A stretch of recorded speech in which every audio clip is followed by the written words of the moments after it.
bag. Oh, it's hot. Oh. This sniper just took a shot at an armed fugitive holding a family of 5 hostage in their home. My family's being held hostage. The gunman, Joseph Anthony, is a man with a purpose. He has a vendetta, and he's going on a rampage, planning to kill his ex-girlfriend and multiple other people who wronged him in the past. Police don't know how far he's gotten on his list of targets, and if they don't capture him here, this family could be next. Running across the freeway! Let me see your hands! All units, I'm gonna set containment. We're gonna wait for the helicopter. All units, hold your position. Dial the fuck in, right? It's a showtime. Yep. Okay. Shot out, go, go, go. One more. Police, police, police! Yo, this is heavy. No bullshit. It's Thursday, September 9th, and the first sign that something is seriously wrong comes from an alarming 911 call. Central 911, what is the address of your emergency? Leighton. So my brother, he's on the loose right now, and he threatened to kill his girlfriend a couple days ago. He just showed up at my house. What's your brother's name? Joseph Manhart. He has a firearm on him, and he is armed. Where is he? He's outside my front door right now. I need the cops here ASAP. I've got units on their way, okay? Okay, you gotta hurry. Okay. You gotta hurry, though. I'm dead serious. Just 24 hours earlier, Joseph Manhart kidnapped his ex-girlfriend, assaulted her, and threatened to kill her. After managing to escape, she called police, triggering an arrest warrant for Joseph's immediate capture. Since then, Joseph vanished, and police had no indication of where he might strike next, until now. With an active warrant and a report that Joseph is armed and dangerous, officers are dispatched immediately, advancing towards the house, fully prepared for a shootout. I've just talked to the homeowner. He said that if he didn't drive, the only place he could have went is hopped the fence and is barricaded in that shed that Swenson's got a view on. So he said the best way to go through is us just knock on the door, he'll let us in. We'll go through the house and clear the shed. We're ready. All right, I got Chad, it. This shit about to be crazy, gang. What the fuck? We're just... Bye. You want to show us where to go? And where's the shed? Just in the corner over there. You got me? So you got me? I'm gonna have to go through and hit it and come swing it out wide. Swing it out wide and I can step in front. Okay.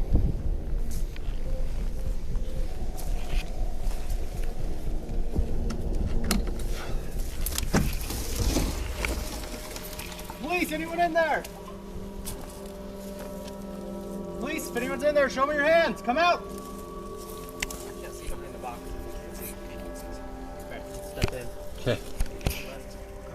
Right. Chad, this is a lot. Show me your hands. Anyone in here? Go over here. Okay, Claire. All right. You didn't make it in here. Probably drove by one of us. With no sign of the suspect, Joseph remains at large, and whatever he came here to do, he didn't finish it. So before officers leave the residence, they speak with Joseph's brother, trying to understand why Joseph showed up and what he might do next. What he tells them reframes the entire situation. According to his brother, Joseph didn't come here randomly. He was likely looking for his ex-girlfriend, the same woman who escaped his kidnapping just a day earlier. The two had recently broken up, a split that left Joseph without stable housing and increasingly angry. His brother also tells police that in recent conversations, Joseph had been talking about tying up loose ends and ending it all. To officers, it begins to sound like Joseph isn't just running. He may be moving with intent, driven by a personal vendetta and targeting people he believes have wronged him. If that's true, it has never been more urgent to locate Joseph before he reaches someone else. But it doesn't take long for those fears to be confirmed, because later that evening, police receive another alarming 911 call. Airfield 911. My brother-in-law's at my house right now. Okay, where is he? Is he outside? Yes, he's outside. Okay. Is he knocking on the door, or what's he doing? He's in the front yard. They said they already have an APB out on it. Yes, okay. I need to get here right now. Okay, we're on the way. Tell me exactly where he's at. He was out front. He was walking around out front. He's walking around. Following this terrifying call for help from Joseph's sister-in-law, officers are dispatched to the home once again. But by the time they arrive, Joseph has already vanished. This time, however, officers decide to canvass the surrounding neighborhood before leaving, a decision that will prove critical. Nearby CCTV footage captures Joseph getting into a car and speeding away from the property earlier in the day. For the next few hours, patrol units search across the city, but the white Hyundai remains out of sight. But over the next several hours, Joseph's decisions will force officers into one of the most dangerous manhunts of their careers. For the next few hours, patrol units search across the city, but the white Hyundai remains out of sight. Then, around 1:30 a.m., a lone patrol unit spots a vehicle matching the description and immediately initiates a pursuit.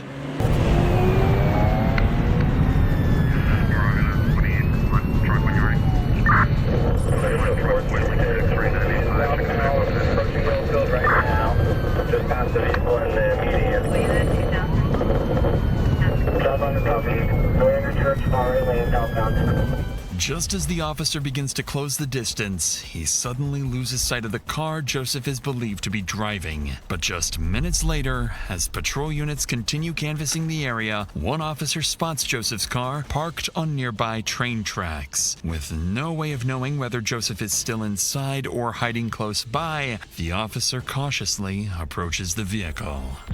Okay. He went right through Hey, I have civilians here saying that there's a car parked on the tracks at Building Hotel 3 on the southwest end. Can I get a couple more of this way? 31 headed that way.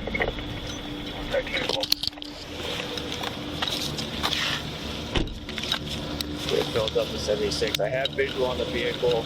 It looks like it still might be occupied. Not sure yet. South corner of Hotel 3. Looks like the vehicle might be abandoned. If we can start getting the containment close in, and then I can start my dog.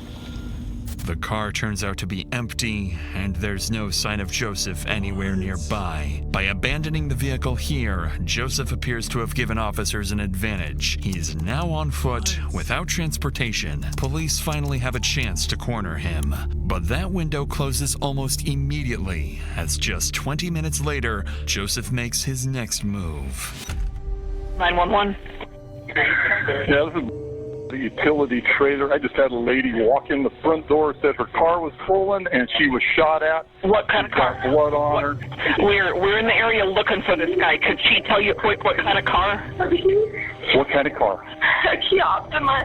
As dispatch gathers details from the call, patrol units across the area are alerted to be on the lookout for a stolen white Kia Optima, taken at gunpoint. At the same time, one patrol unit is sent to the scene of the carjacking to speak directly with the victim, where they'll learn just how close Joseph is to committing his first murder.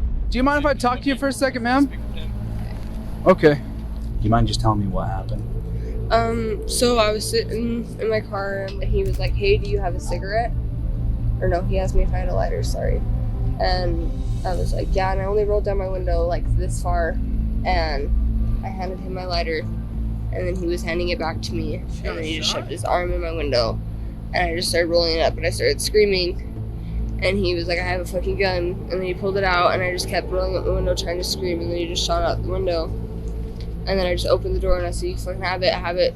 And then I just got out and ran. Okay. By this point, it's clear Joseph has lost control, and this woman is lucky to be alive. But that might not be the case for whoever crosses his path next. Because just minutes later, around 2 a.m., a patrol unit spots the stolen car speeding down the highway, heading toward Utah County. As soon as the pursuit begins, Joseph starts swerving across lanes, forcing other drivers to react and putting innocent lives directly in danger.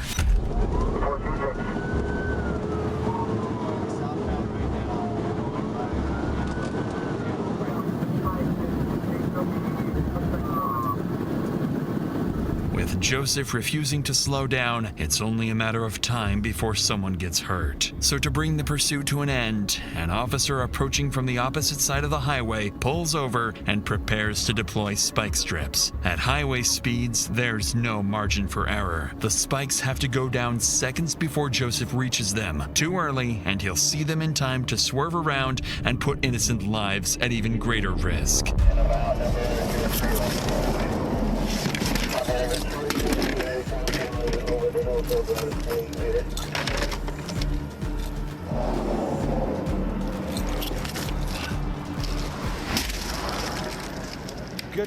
Good spikes, southbound Shepherd. Need a unit. Hey, he slowed that ass down. He's running across the freeway. He's in the northbound lanes. Red jacket. Let me see your hands. He's hopping the fence. He's over the fence now. We need units to frontage. He's on frontage now. Going to housing complex over here. By a white fence. He's about to hop it. He's hopping it into someone's backyard. After abandoning his car, Joseph runs towards a residential area surrounded by homes where families are asleep inside. Knowing how dangerous and unpredictable Joseph is, officers now have to cut through the busy highway and move quickly to find him before anyone else is put at risk. This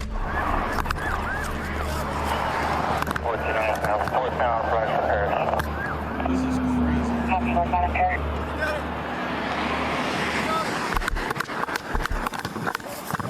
No, he's behind that picket fence right there, whatever address that is. I don't know what the hell that is, but he's behind that.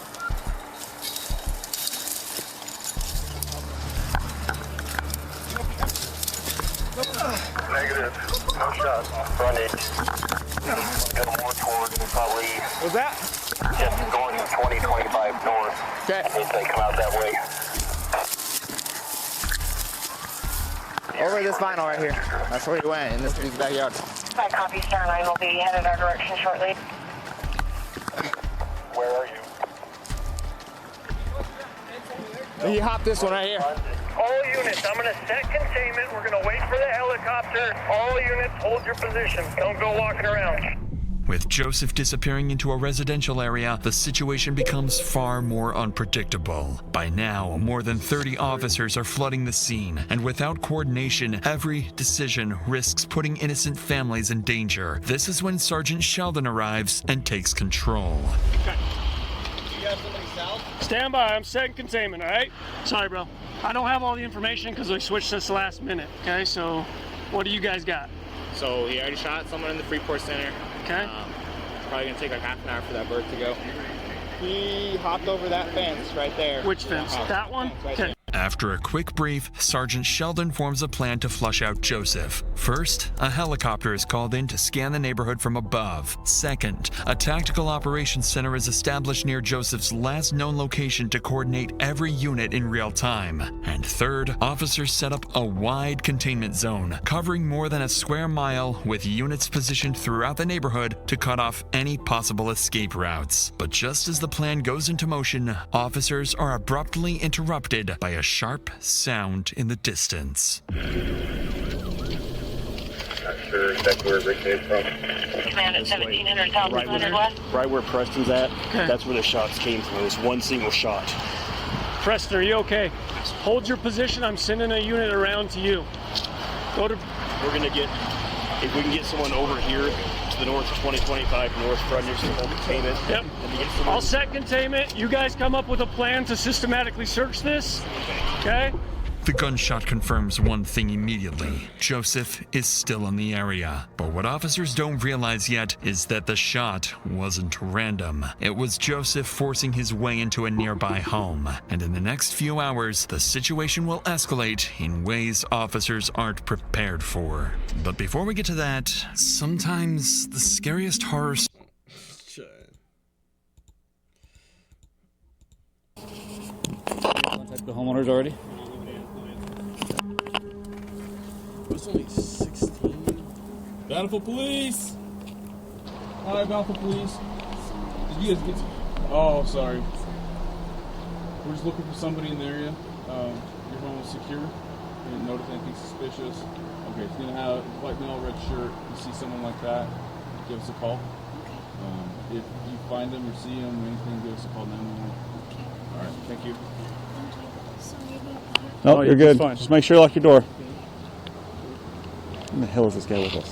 It's driving me crazy. After more than 2 hours of knocking on doors and checking backyards, there's no sign of the suspect. Joseph's absence becomes increasingly unsettling, and Sergeant Sheldon quickly recognizes what it likely means. If Star 9 can't find him, we have a totally different situation, right? Because he potentially could be in any one of these houses. He could be taking people hostage. He could have broken in and it's unoccupied, right? So we have all of this shit that we're going to have to filter through, and that's going to have to take. How many houses are we looking at? Resources. I would estimate 8 on this side, 6 to 10 on this side. At this point, Sergeant Sheldon and his team are forced to consider multiple scenarios, including a barricaded suspect holding hostages inside. But they won't have to weigh those possibilities for long, because one phone call is about to answer that question for them. 911, what's your emergency? My family's being held hostage. Immediately after this, officers spread out and quickly locate the caller nearby, Chris Samuelson, a father who managed to escape the house just moments earlier. What he tells them is chilling. Inside the home, his wife, 2 daughters, and his daughter's boyfriend are still being held at gunpoint, and Joseph is inside with them. With this new escalation, Sergeant Sheldon knows this is now beyond the scope of a standard response and prepares to bring in specialized tactical support. All units, priority traffic. All units, priority traffic. We have information from a citizen leaving a house. Oh, jeez. Let's go. All bountiful SWAT return to talk. All bountiful SWAT return to talk. Victim's wife, daughter, and daughter's boyfriend are all on the couch. Suspect was sitting in a chair just behind the couch. Daughter, he has another daughter that is sleeping downstairs that should be waking up in the next couple of minutes. Suspect gained access to the house through an unlocked window in the basement. After SWAT teams arrive and are quickly briefed on the situation, they begin coordinating their next steps, preparing to establish containment and open negotiations with Joseph. But before a plan can fully take shape, someone is spotted exiting the back door of the Samuelson home. He should be on one side. So they're FaceTime. You say female on that one side? Okay. Miraculously, the daughter who'd been sleeping in the basement somehow managed to slip outside without Joseph ever noticing. And without realizing it, Joseph's hostage count is now down to 3. With that update, commanding officers begin reassessing the situation in real time. They review everything Joseph has done over the past 36 hours and determine that he has shown a complete disregard for human life and willingness to escalate when under pressure. Based on that assessment, commanders make a critical decision. SWAT teams are authorized to use deadly force if a clear opportunity presents itself. From this point forward, the priority is clear. Protect the hostages at any cost. Dial the fuck in, right? It's a showtime. Yep. Okay? Dial in, make sure we're squared away. Salt Lake City's in and out as well. That was the math they put together. Back out, do it again. Go. Oh, fuck. So, we're throwing a bang as soon as the door gets open. Okay. Suspect. I don't know where we're going yet. Hold on. So don't be by Burnett. Oh, we're doing any left. Everybody see this? Right? Facing east. Garage is on the right. That's where the man door is going to be. That's going to be our secondary. Okay? Front door opens in. This is the living room we got set up. This is the kitchen area. Okay? Everybody good with that? Wrong side on that. Yep, yeah. Wrong side of that. All right, Phil Preach, we're going to practice to the right. Is it behind the stairs? Wait, if daughter snuck out window, that means the bottom window is open, right? This is the fastest way to get in. It's the fastest way. We have a flashbang. We're going to reset his Zulu loop and come in. Let's keep practicing. Wherever he's at in this room, you guys are going to fucking kill him. 2 bangs. 2 bangs? Want to do 2 bangs? No, 1 bang. Just one? Just 1 bang. With deadly force authorized, a coordinated plan is put into motion, one designed to end the threat and extract the hostages safely. A sniper will be positioned nearby, ready to take Joseph out if he's exposed and a clear shot presents itself. At the same time, negotiators will make contact with Joseph, work to slow him down, gain compliance, and convince him to release the hostages and surrender peacefully. If that fails, they have one secondary objective: get Joseph to step outside. Because if he does, even briefly, it could create the opening the sniper needs. With 3 innocent lives at risk, there's no room for error. One wrong move, and everything ends tragically.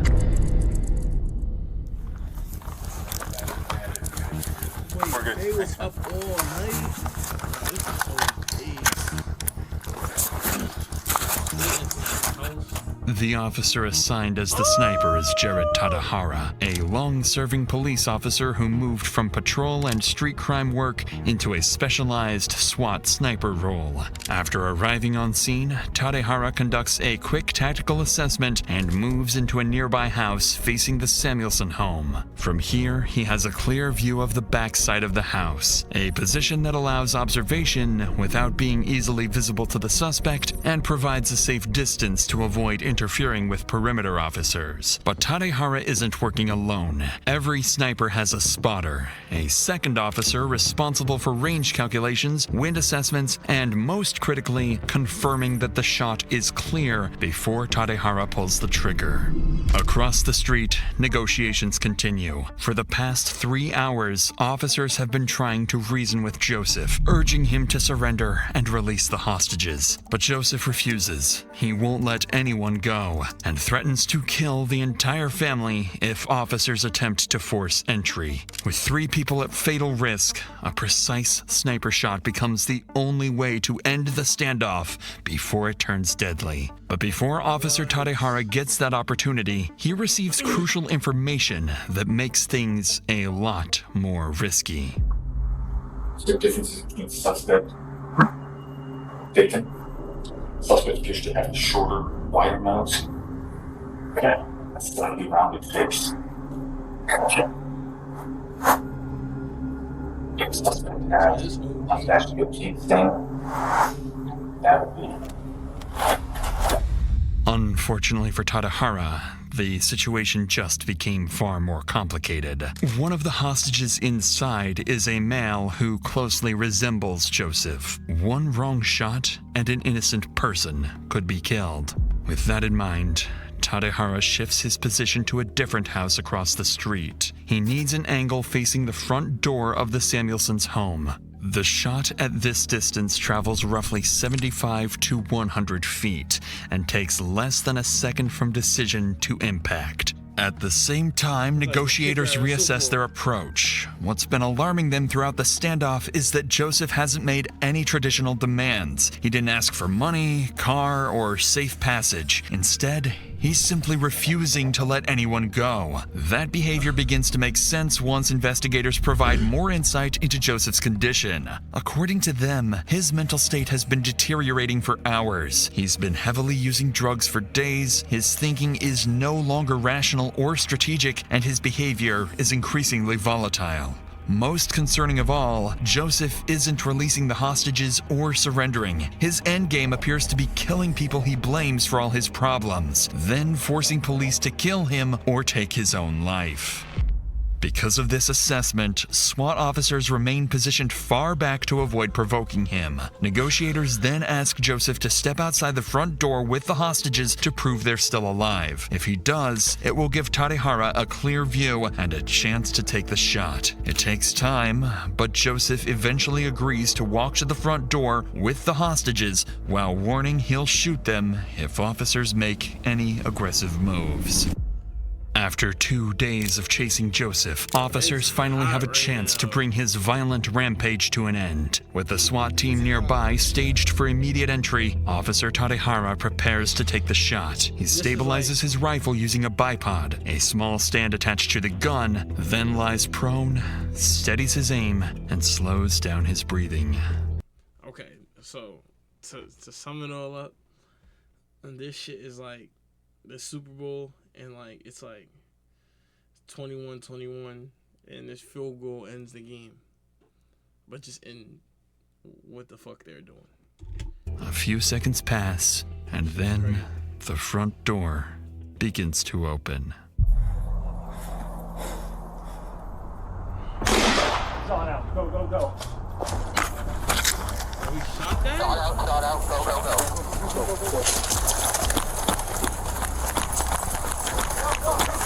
Go, go, go, go, go.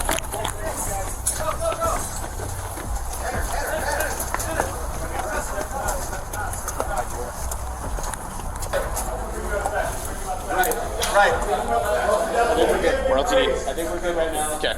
Unless they start calling somebody. This door. This door. This door. One more. One more. One more.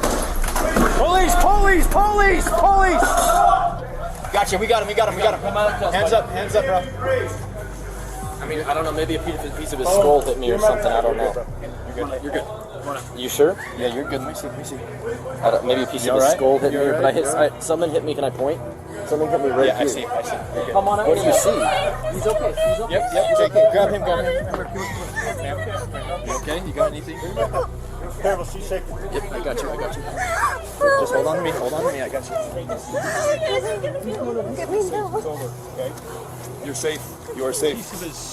After more than 6 hours trapped inside with an armed, unstable man, the entire family survives. An outcome that, just minutes earlier, felt far from guaranteed. At the front door, Joseph Manhard lies critically wounded. Paramedics rush him to the hospital, but despite life-saving efforts, he's later pronounced dead.